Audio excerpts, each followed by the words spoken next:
Well guys, there you have it. All the parts in the current state as of March 27th, 2022 for my 1969 Honda Z50 K1, which is entered into the Pryme MX Broke to Built Bike Build Contest.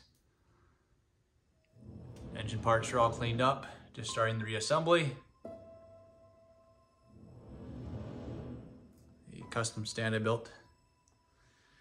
And the frame, wheels, gas tank over there, ready for epoxy prime and paint. And then reassemble all that as well.